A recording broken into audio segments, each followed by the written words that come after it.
Hello everyone, myself Yogesh Kumar Chauhan in Department of Agriculture Processing and Food Engineering from Bharati College of Agriculture Engineering Durg. Our course title is EPE 5311 Post Harvest Engineering of Horticulture Crops and today's topic is Methods of Food Preservation. So पिछली class में हमने देखा था food preservation होता क्या है और उसके बेसिक मेथड्स क्या होते हैं प्रिजर्वेशन के। हम आज इसमें देखेंगे जो भी हमारे एडवांस वर्जन पे या जो भी मशीनरी बेस्ड पे प्रिजर्वेशन टेक्निक्स हैं, जैसे कि फिजिकल, केमिकल, मैकेनिकल, ये सब उनका हम लोग उनके बारे में देखेंगे कि वो कौन कौन से हैं और उनका टाइप्स और उनमें कौन कौन से इंग्रेडिएंट्स या एजेंट्स यूज़ किए जाते हैं एज अ प्रिजर्वेटिव्स। हमारे मेथड्स ऑफ प्रिजर्वेशन है, तो ये दो टाइप के मेथड ऑफ प्रिजर्वेशन है हमारे। वो है हमारा फर्स्ट है हमारा मैकेनिकल, दूसरा है हमारा केमिकल। तो मैकेनिकल में ऐसे मेथड्स आएंगे जिसमें हम लोग यूज़ करते हैं कुछ भी मशीनरीज, ठीक है, जिसके थ्रू हम लोग उसको ट्रीट करके एज ए उसमें किसी प्रोडक्ट को ट्रीट करना, देन उसमें प्रिजर्वेटिव ऐड करना, जैसे कि स्टरलाइजेशन, पास्चराइजेशन, ये सब हमारा प्रिजर्वेशन का टेक्निक है, ठीक है। फिर है हमारा केमिकल मेथड। तो केमिकल मेथड क्या होता है, जिसमें हम लोग कोई भी केमिकल यूज़ करेंगे, वो लिक्विड भी हो सकता है, गैस वाले भी हो सकते हैं, तो उनका यूज़ करके हम उनमें प्रोडक्ट को प्रिजर्व करके रखेंगे, तो वो होगा हमारा केमिकल मेथड। तो इसमें जैसे एरो दिया हुआ है मैंने already, fermentation, use of low temperature, use of high temperature, irradiation, ठीक है, ये चारों जो हैं वो हमारे मैकेनिकल प्रिजर्वेशन हैं, ठीक है। ये चारों, ये और ये चारों, ठीक है। बाकी जो दो हैं वो हमारे केमिकल मेथड के अंदर आते हैं। तो फर्स्ट है हमारा फर्मेंटेशन।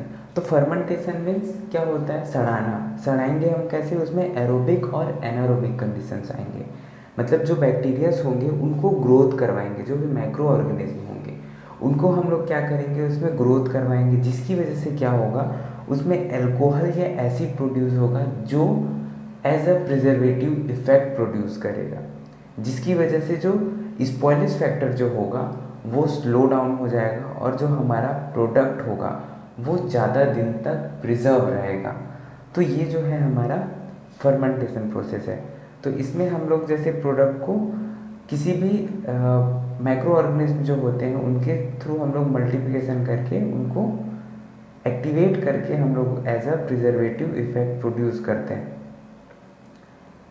जो हमारे प्रोडक्ट को सेफ रखने में हेल्प करता है। जैसे कि एग्जांपल में एसी प्रोडक्ट्स में क्या क्या है, एग्जांपल में विनेगर, पिकल्स, वेजिटेबल्स, योगर्ट, चीज़ एट्सेट्रा। फिर हमारा यूज़ ऑफ लो टेम्परेचर। तो यूज़ ऑफ लो टेम्परेचर में किसी प्रोडक्ट को लो टेम्परेचर में ट्रीट करना यूज़ ऑफ लो टेम्परेचर है, ठीक है। तो उसमें क्या होगा, इसमें क्या होता है, प्रोडक्ट को लो टेम्परेचर में ट्रीट किया जाता है, जैसे हम लोग फ्रीजिंग यूज़ करते हैं, रेफ्रिजरेशन होता है, तो ये सब हमारे लो टेम्परेचर प्रोसेस हैं जो हमारा एज अ प्रिजर्वेशन प्रोसेस जिसको हम बोल सकते हैं, जो हमारा मेथड ऑफ प्रिजर्वेशन में कंसिडर होता है। इसमें हम लोग हर चीज़ें जो होती हैं वो मैकेनिकली ट्रीट होती है, इस वजह से ये हमारा प्रोसेस है मैकेनिकल ट्रीटमेंट या मैकेनिकल प्रिजर्वेशन, ठीक है। तो इसमें क्या होता है, जैसे यहाँ पे मैंने टाइप्स दिए हुए हैं कि किन किन मेथड के थ्रू या किन के थ्रू हमारा जो भी लो टेम्परेचर ट्रीटमेंट होता है। तो पहला है हमारा सेलुलर स्टोरेज टेम्परेचर, मतलब प्रोडक्ट को हमें 15 डिग्री सेंटीग्रेड पे स्टोर करके रखना है, ठीक है। जैसे एग्जांपल में root crops, potatoes, onion, apples, ठीक। और फिर उसके बाद है हमारा रेफ्रिजरेशन या चिलिंग टेम्परेचर। तो इसमें क्या होता है, 0 to 5 डिग्री सेंटीग्रेड तक अपने को प्रोडक्ट को स्टोर करके रखना है, मतलब ठंडा रखना है, ठीक है। उसकी प्रोडक्ट की जो टेम्परेचर है उसका टेम्परेचर और हमारे नॉर्मल एनवायरनमेंट का टेम्परेचर डिफरेंट होगा, प्रोडक्ट का टेम्परेचर बहुत कम हो जाएगा, जिसकी वजह से क्या होगा, प्रोडक्ट में जो भी बैक्टीरियाज होंगे वो ग्रोथ नहीं कर पाएंगे, क्योंकि उनको बैक्टीरिया जो होते हैं उनको ग्रोथ के लिए प्रॉपर टेम्परेचर चाहिए होता है, जब उनको वो टेम्परेचर नहीं मिल पाएगा तो वो ऑलरेडी ख़त्म हो जाएंगे और ग्रोथ नहीं कर पाएंगे। इसकी वजह से हमारा प्रोडक्ट सेफ रहेगा।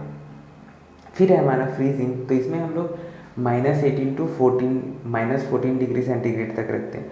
तो ये फ्रीजिंग जो है वो अकॉर्डिंग टू प्रोडक्ट वेरी करता है। जितना जो जिस टाइप का प्रोडक्ट होगा उसके अकॉर्डिंगली फ्रीजिंग का टेम्परेचर होगा। जैसे शार्प फ्रीजिंग होगा, फास्ट फ्रीजिंग होगा, ठीक है, क्विक फ्रीजिंग जिसको बोलते हैं, ठीक है, एक स्लो फ्रीजिंग होगा। तो ये सब वेरी करता है प्रोडक्ट के अकॉर्डिंगली। फिर है हमारे use of high temperature. High temperature mean product को अब हीट ज़्यादा देना। पहले हमने लो टेम्परेचर पे डील किया था, अब हमें प्रोडक्ट को हीट ज़्यादा देना है, उसको टेम्परेचर प्रोवाइड करना है जिससे उसमें जो भी माइक्रोबियल्स या बैक्टीरिया जो हैं वो पूरी तरह से डिस्ट्रॉय हो जाए, किल हो जाए और उसमें वो दोबारा ग्रोथ ना कर पाए। ठीक, तो इसमें क्या होता है, हम लोग पास्चराइजेशन यूज़ करते हैं। इसमें डिफरेंट मेथड्स यूज़ करते हैं। जो पहला है हमारा पास्चराइजेशन, तो इसमें हम लोग क्या करते हैं, इसमें ट्रीटमेंट जो होता है वो 100 डिग्री सेंटीग्रेड से कम होता है। जैसे कि हमारा जो मोस्टली पास्चराइजेशन प्रोसेस हमारा होता है मिल्क में, ठीक है। तो इसमें क्या होता है, जो हमारा प्रोडक्ट होता है उसको हम लोग 63 डिग्री सेंटीग्रेड पे हीट करते हैं 30 मिनट के लिए, और 71 डिग्री सेंटीग्रेड के लिए करते हैं 15 सेकेंड्स के लिए, ठीक है। ये जो है हमारा 63, जिसको हम लोग बोलते हैं लो टेम्परेचर हाई टाइम, और 71 डिग्री सेंटीग्रेड टू 15 सेकेंड इसको बोलते हैं हम लोग हाई टेम्परेचर शॉर्ट टाइम। और होता है फिर हमारा UHT अल्ट्रा हाई टेम्परेचर, जिसमें हम लोग टेम्परेचर रखते हैं 138 degree centigrade for 2 to 4 seconds के लिए, ठीक है। तो इसमें हम लोग मिल्क, विनेगर, बियर्स, जूस, ये सब प्रोडक्ट्स को हम लोग हीट करते हैं और उसको कंसनट्रेट करते हैं, ठीक है। ये हेल्प भी करता है हमें प्रोडक्ट को कंसनट्रेट करने के लिए, साथ ही साथ प्रोडक्ट को पास्चराइज और स्टरलाइज करने में भी हेल्प करता है, जिसकी वजह से हमारी प्रोडक्ट की सेल्फ लाइफ इंक्रीज हो जाती है। फिर है बॉइलिंग। जनरली अगर किसी प्रोडक्ट को बॉईल करके रखा जाए तो उसकी प्रोडक्ट की लाइफ इंक्रीज हो जाती है। तो इसमें जो टेम्परेचर होता है वो 100 डिग्री सेंटीग्रेड के अराउंड होता है या एबो भी हो सकता है। फिर होता है हमारा कैनिंग। तो कैनिंग में हम लोग हमारा जो टेम्परेचर होगा वो एबो 100 डिग्री सेंटीग्रेड होगा। तो इसमें प्रोडक्ट को कैंस में फिल किया जाता है। तो इसमें क्या होता है, टेम्परेचर 100 डिग्री सेंटीग्रेड होता है। इसमें हम लोग hermetically sealed air tight jar use करते हैं। जार जो हमारा जैसे कि डायग्राम में दिख रहा है जार, तो उसमें हम लोग प्रोडक्ट को हीट भी करेंगे, देन उसमें स्टोर करेंगे। ये जब प्रोडक्ट को हीट भी करेगा तो उसमें जो भी बैक्टीरियाज होंगे या माइक्रो ऑर्गेनिज्म होंगे वो डिस्ट्रॉय हो जाएंगे और जो एंजाइम्स होंगे वो इनएक्टिव हो जाएंगे, ठीक है। फिर देन इसके बाद इसको क्या करेंगे, फिर हम इसको वैक्यूम सील करेंगे। देन उसके बाद भी हम लोग उसको हीट, मतलब जो भी हमारा स्टरलाइजेशन प्रोसेस है तो उस कंटेनर को स्टरलाइज करेंगे, देन उसको कूल करेंगे, देन स्टोर करेंगे, ठीक। तो इसमें जो हमारा प्रेशर जो होता है ना कैनर का, वो होता है 120 डिग्री सेंटीग्रेड पे 15 PSI, ठीक है। PSI जो है प्रेशर का यूनिट होता है। इसमें हम लोग जैसे कि एग्जांपल में कौन सा मटेरियल यूज़ करते हैं, तो इसमें हम लोग रिटार्डेड पॉच, एल्यूमिनियम्स, ये सब ग्लास कंटेनर्स, ऐसे ग्लास जो ब्रेकेबल नहीं होते, हीट सेंसिटिव होते हैं, मतलब मीन्स हीट को रेजिस्ट कर सकें, सॉरी, ठीक है, उनके लिए। तो ये जो प्रोसेस प्रोडक्ट होते हैं ना वो fruit, coffee, milk, soup, fish, meat and vegetables के लिए यूज़ किए जाते हैं ये ट्रीटमेंट। फिर है हमारा use of chemical preservation. Chemical preservation ये हमारा केमिकल मेथड है। तो इसमें हम लोग जो भी हमारा प्रिजर्वेशन के लिए हम लोग क्या यूज़ करेंगे, केमिकल्स। तो जो हमारा केमिकल्स होंगे उसमें हम लोग प्रिजर्वेटिव यूज़ करेंगे, वो 2 क्लास में डिवाइड किया गया है, क्लास 1 प्रिजर्वेशन, दूसरा है क्लास 2 प्रिजर्वेशन। इसमें हम लोग प्रिजर्वेटिव जो होंगे वो हमारे डिफरेंट होंगे, ठीक। तो फर्स्ट में क्या क्या है हमारे फर्स्ट क्लास में, sugar, salt, spices, acetic acid, vinegar जिसको बोला जाता है, अल्कोहल, ये सब यूज़ करके हम लोग प्रोडक्ट को ट्रीट करेंगे और उसमें पैकिंग के टाइम यूज़ करके हमारे प्रोडक्ट की सेल्फ लाइफ को इंक्रीज़ करेंगे। ये जो है ये प्रोडक्ट जो है वो हमारे ह्यूमन बींग्स के लिए सेफ़ है, लेकिन जो क्लास 2 जो है वो हमारे ह्यूमन बींग्स के लिए भी हार्मफुल हो सकता है अगर उसको एक्स्ट्रा अमाउंट में दिया जाए या हैवी डोज उसका लिया जाए, तो वो हमारे लिए हार्मफुल हो सकता है। तो इसमें जैसे कि क्या है, benzoic acid, sulphuric, sulphur dioxide, nitrate, nitric and variety of neutralisers, firming agent, bleaching agents. तो ये सब जो है हमारे प्रिजर्वेटिव्स हैं, ठीक है, क्लास 2 के प्रिजर्वेटिव्स हैं। अगर इनका हायर कंसंट्रेशन होगा तो हमारे बॉडी के लिए हेल्थ हजार्ड्स बोल सकते हैं इसे। फिर है हमारा कार्बोनेशन। कार्बोनेशन मीन्स कार्बन का फॉर्म जो है हमारा CO2 गैसेस, कार्बन डाइऑक्साइड।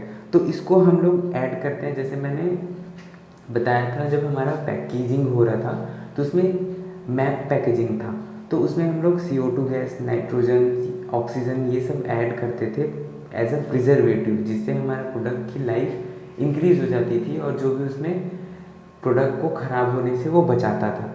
तो इसमें सेम हम लोग कार्बन डाइऑक्साइड गैस यूज़ करेंगे, जिसकी वजह से क्या होगा, उसमें प्रोडक्ट की क्वालिटी मेंटेन रहेगी और साथ ही साथ उसमें जो भी बैक्टीरियल ग्रोथ होंगे या एंजाइमेटिक एक्टिवेशन जो होंगे वो रुक जाएंगे, ठीक है, और वो न्यूट्रल कंडीशंस में रहेगा, जिसकी वजह से हम उसको ज़्यादा दिन के बाद भी यूज़ कर सकते हैं, लेकिन एक ड्यूरेशंस होगा जिस ड्यूरेशन के बीच में हमें वो यूज़ करना है। जैसे हमारा सोडा, ये एग्जांपल में दिख रहा होगा कि ये क्लियर हो गया होगा कि हमारा जो भी सोडा होता है या हमारा कोई भी सॉफ्ट ड्रिंक होता है, कोल्ड ड्रिंक होता है, तो उसमें ये सब CO2 गैसेस यूज़ की जाती हैं। फिर है इरेडिएशन। ये हमारा अल्ट्रा हाई टेम्परेचर टाइप का एक पार्ट है। इसमें हम लोग क्या करते हैं, माइक्रोवेव्स के थ्रू या रेडिएशंस के थ्रू हम लोग प्रोडक्ट को हीट करते हैं। जैसे कि इसमें गामा रेस, ठीक है, गामा रेस के थ्रू हम लोग उसको हीट करेंगे, उससे पास करवाएंगे, तो जो भी उसमें बैक्टीरिया जो होंगे वो मर जाएंगे, ठीक। मतलब अगर किसी बॉडी पे हम लोग गामा रेस उनको सप्लाई कर रहे हैं या दे रहे हैं, बॉडी मतलब अपना प्रोडक्ट, तो उसमें जो भी बैक्टीरिया जो होंगे वो, साथ ही साथ इसमें जैसे कि बैक्टीरिया, फंगी, इंसेक्ट्स ये सबको भी किल करता है ये। इसमें हम लोग क्या करते हैं, कोबाल्ट 16 या कैल्शियम 137 और इलेक्ट्रॉन्स ये सब यूज़ करते हैं हम लोग। इसको हम लोग शॉर्ट टेम्परेचर स्टेरिलाइजेशन टेक्निक भी बोल सकते हैं। इसके थ्रू हम लोग प्रोडक्ट को ट्रीट करके उसमें जो भी बैक्टीरिया हैं, फंगी और इंसेक्ट्स हैं उनको किल कर सकते हैं और प्रोडक्ट को ज़्यादा दिन तक स्टोर करने के लिए सेफ रख सकते हैं, ठीक है, बैक्टीरियल फ्री रख सकते हैं और यूजेबल रख सकते हैं, ठीक है। तो ये है हमारा इरेडिएशन है। फिर है हमारा कॉम्बिनेशन ऑफ 2 और मोर, ठीक है। तो इसमें कोई भी जो हमारे केमिकल्स हैं, हमारे 2 मेथड्स हैं, उनको हम लोग अगर कंबाइन करके यूज़ करेंगे तो वो उसको हम लोग बोलेंगे कॉम्बिनेशन ऑफ 2 और मोर ऑफ द एबो मेथड, ठीक है। तो दो ऊपर जो भी मेथड्स बताएं उनका कंबाइन फॉर्म होगा ये। तो इसमें क्या होगा, जो प्रोडक्ट की इफ़िशियंसी होगी, मीन्स स्टोर होने की या प्रिजर्वेशन की एक्टिविटी होगी, वो बाकियों के कंपैरिजन में ज़्यादा अच्छी होगी, क्योंकि ये 2 का फॉर्म है, ठीक है। तो ये हमारा कंबाइन था। ये advantage and disadvantage of preservation methods हैं। तो जैसे मैंने ड्राइंग बताया था, ड्राइंग भी एक मेथड है, ठीक है। तो इसमें मैंने एज अ कॉम्प्लीमेंट पे एक्स्ट्रा मटेरियल्स लिए हुए हैं। ड्राइंग भी हमारा पार्ट है एज अ प्रिजर्वेशन का, जो हमारा हीट में, ठीक है, हीट ट्रीटमेंट में यूज़ किया जाता है, लो हाई वाले रेंज में, ठीक। तो इसमें क्या होता है, ड्राइंग के एडवांटेज क्या हो सकते हैं, concentrate form of food, inhibit the microbial growth. इसके साथ ही साथ इसमें डिसएडवांटेज भी दिए हैं कि लॉसेस होते हैं थायमिन, विटामिन सी में। तो ये सब जो इसके एडवांटेजेस एंड डिसएडवांटेज दिए हैं। स्मोकिंग का टेक्सचर फ्लेवर बढ़ा देता है, साथ ही साथ उसमें क्या होता है, फ्रेगनेंस की वजह से उसमें कभी कभी क्या होता है, कैंसर का सिम्टम्स भी आने लगते हैं और कैंसर हो भी सकता है, ठीक है। रेफ्रिजरेशन, स्टोर करके रख दिया, माइक्रोबियल मैनिपुलेशन को कंट्रोल कर दिया, लेकिन साथ ही साथ क्या करता है, कुछ टाइम के बाद ये लॉस करना स्टार्ट करता है हमारे न्यूट्रिशनल वैल्यू पे। फ्रीजिंग सिमिलर वर्क है हमारे रेफ्रिजरेशन का, ठीक है। इसमें स्टोर तो हो गया, अवेलेबल भी हो जाएगा, ठीक है, हर टाइम पे, लेकिन साथ ही साथ ये बी विटामिन्स को कम कर देता है और विटामिन सी को भी कम कर देता है। फिर हमारा सॉल्ट, शुगर, तो ये हमारे माइक्रोबियल ग्रोथ को भी रोकेगा, डिस्ट्रॉय उसके बाद क्या होता है, ये न्यूट्रिएंट्स को डिस्ट्रॉय नहीं करता है। इसमें क्या होता है, जैसे कि हम लोग डिसएडवांटेज इसका ये है कि अगर हम लोग सॉल्ट और शुगर, तो उसकी वजह से क्या होगा, हमारा जो टेस्ट होता है प्रोडक्ट का वो अच्छा नहीं होता। अगर हम एक्स्ट्रा अमाउंट में सॉल्ट यूज़ कर देंगे तो उसकी वजह से वो उसका सॉल्टी सॉल्टी नेचर आ जाएगा। अगर हम लोग शुगर ज़्यादा ऐड कर देंगे तो वो बहुत ज़्यादा मीठा हो जाएगा, ठीक है, जिसकी वजह से प्रोडक्ट में भी वो वैल्यू जो होती है वो इंक्रीज़ हो जाती है। फिर है हीट ट्रीटमेंट। हीट ट्रीटमेंट में इनएक्टिवेशन लेकिन न्यूट्रिएंट्स का लॉस। कैनिंग में सेम, न्यूट्रिएंट्स का लॉस जो होगा वो भी सेम होगा सब में। केमिकल में सेम होगा, हमारे न्यूट्रिएंट्स के वैल्यू जो होंगे वो स्टोर तो होंगे लेकिन कुछ हद तक ही होंगे। और इसकी वजह से क्या होगा, जो हमारे प्रोडक्ट का, जब वो प्रोडक्ट का जो स्टोरेज मटेरियल भी होगा वो अगर अच्छा नहीं होगा तो हमारा प्रोडक्ट पे सीधा वो डायरेक्टली केमिकल रिएक्शंस कर सकता है, या प्रोडक्ट के मीन्स मटेरियल के बीच केमिकल रिएक्शन करके वो उस प्रोडक्ट से रिएक्ट करके हमारे लिए हार्मफुल भी हो सकता है। फिर है आयनाइजेशन, जो हमारा इरेडिएशन का पार्ट है। तो इसमें जैसे हीटिंग कर रहे हैं हम लोग, स्टलाइजेशन कर रहे हैं, तो उसकी वजह से सेल टाइप इंक्रीज हो रही है, फ्लेवर बढ़ रहा है लेकिन चेंज हो रहा है, ठीक है। इसमें क्या होता है, जैसे कि न्यूट्रिशनल लॉसेज जो होंगे ना वो बहुत ज़्यादा होंगे, क्योंकि इसमें इरेडिएशन या रेडिएशन का फॉर्म कर रहे हैं, क्योंकि ये डायरेक्ट प्रोडक्ट को कुक कर देता है। कुक मीन्स उसके अंदर से जो भी बैक्टीरिया जो होंगे उसको पूरी तरह से किल करेगा। उसकी वजह से साथ ही साथ ये उसके न्यूट्रिशनल वैल्यू पे भी इफेक्ट करेगा और उनको लॉस करना स्टार्ट करेगा। तो ये हमारे मेथड्स ऑफ प्रिजर्वेशन हैं। सो आज के लिए इतना ही। Thank you.